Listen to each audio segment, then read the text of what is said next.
Hi, everybody. Welcome to the Bible study. Today we are going to study Adam and Eve, and it's going to be in two parts for now. I may think about doing more than that. I don't want to be too boring for you guys. I will do two parts. This one and the next one is going to be about the falling of Adam and Eve. But first part, let's dive in.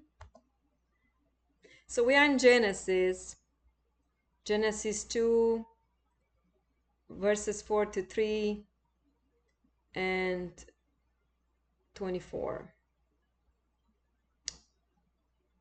International Version, Adam and Eve. So we go verse 4 and then Genesis 3 verse 24. This is the account of heavens and the earth when they were created, when the Lord God made the earth and the heavens. Now no shrub had yet appeared on the earth, and no plant had yet sprung up, for the Lord God had not sent rain on the earth, and there was no one to work the ground, but streams came up from the earth and watered the whole surface of the ground. All right, so God made the earth and heavens, and it says nothing appeared to sprung up because God had not sent the rain on the earth.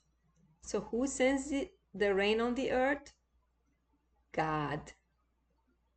But we do have dominion on it, over.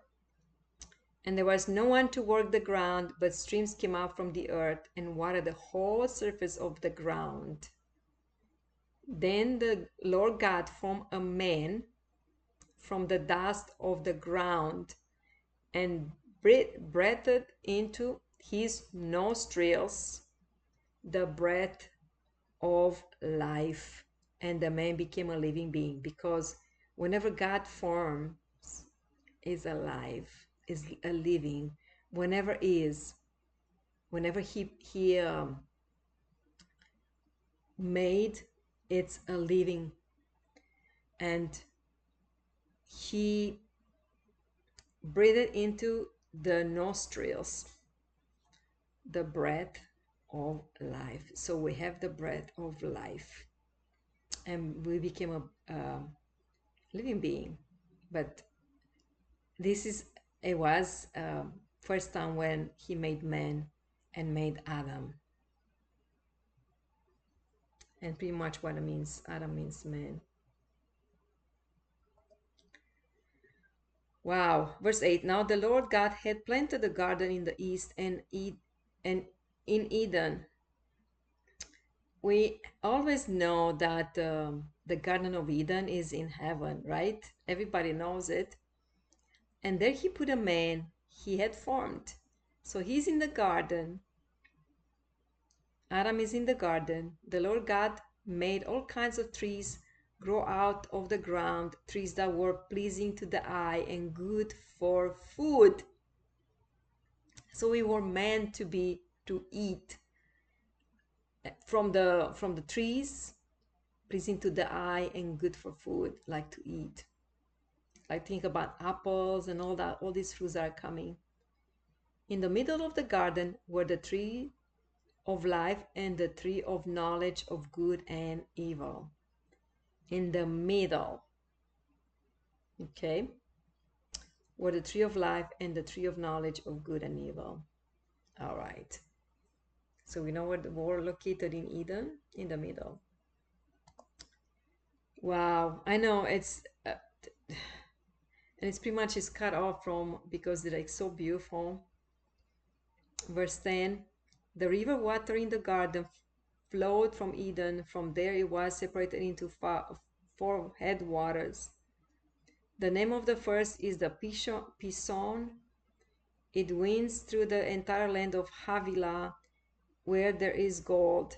The gold of that land is good. Aromatic resin and onyx are also there, which are like precious stones, I would say. They are stones like precious stones like gold, onyx. Those are stones.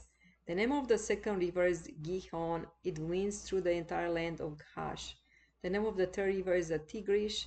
It runs along the east side of Ashur, and the fourth river is Euphrates. It describes all these rivers are coming down. Wow. Like river, they have to be water in the garden, right? Garden flow from Eden. So river water in the garden flow from Eden. So so Adam is in the garden, right? And all these water coming down, and then the precious stones describes all this beauty. Verse 15, the Lord God took the man and put him in the Garden of Eden to work it and take care of it. And the Lord God commanded the man, you are free to eat from any tree in the garden, but you must not eat from the tree of the knowledge of good and evil. For when you eat from it, you will certainly die. So God put a restriction. So in order to have dominion over everything, he had to put a restriction of do not eat from the tree that has the knowledge of good and evil, because you surely die.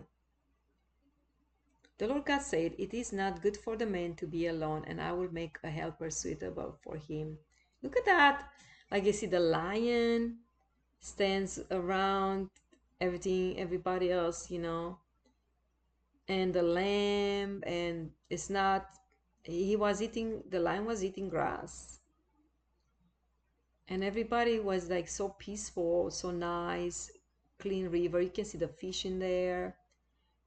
Imagine that was heaven. Well, it still is, but that was when Adam was living there, and we have the descriptions.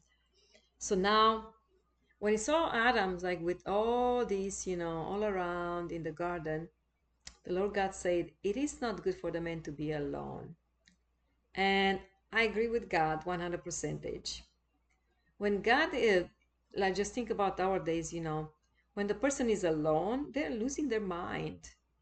They don't even have a dog or a cat and have nothing else to do around. Just say, like, maybe retire or maybe not, but just to do nothing around, they're losing their mind. And God said, it is not good for the man to be alone. I will make a helper suitable for him. That's why now thinking about, so a woman is a helper suitable for him, because has whenever, like now, just in our days, the man brings maybe different character and the woman, and they help each other. It's not just a helper for men, it is, but it's suitable. The woman has to be suitable for a man, otherwise would not be a good match, right? All right, let's keep going. She's holding a little lion cub. Yes. So verse 19, now the Lord God formed out of the ground all the wild animals and all the birds in the sky. He brought them to the man to see what he would name them. And whatever the man called each living creature, there was its name. So the man gave names to all the livestock, the birds in the sky, and all the wild animals. But for Adam no suitable helper was found. So the Lord God caused the man to fall into a deep sleep. And while he was sleeping, he took one of the man's ribs and then closed up the place with flesh. Because God created him from the dust, from the dirt, from the dust, from the dirt. So it was easy to fix it. So he wanted to get from his flesh and close up the place with flesh to make the woman from Adam's flesh.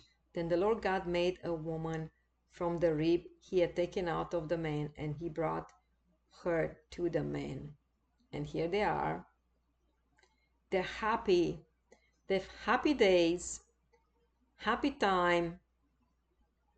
They're walking together, flowers, beauty, you name it, water, river, animal, plants, food, everything. Didn't have to work for it, didn't have to work the land, didn't have to think about tomorrow because the trees were over there. Uh, Apples, you name it, you just lift up your hand and get an apple and eat. It was heaven. That's how I describe it. Heaven is heaven. The man said, "This is now bone of my bones and flesh of my flesh. She shall be called woman, for she was taken out of man," which is, that's why it says Eve and what it means. And that is why a man leaves his father and mother and is united to his wife, and they become one flesh. Because since the woman was taken from the man, and then they will end up to be united and again become one flesh. Adam and his wife were both naked and they felt no shame because nothing was, they were just walking around. Look at the beauty. I know it's just a painting, but it looks beautiful. And just think about, look at her left side. I say could be apples, could be something else. I don't know what it is. Looks like an apple tree. And they're walking around. They could have anything else. And they have, we don't know how long, because sometimes in heaven the time has no limitation and no time. It might be ahead of time for us, or might be much lower time than here, much slower, much faster. I don't think you can measure God with time and heaven with time. It's usually time is on this earth. Wow. Yes, I felt I want to do more. I want to go next step, but this is going to be, next one is going to be the continuation, the fall. It's still about Adam and Eve. And I hope you enjoy it as much as I enjoy it. Till next time, I say goodbye. Goodbye now.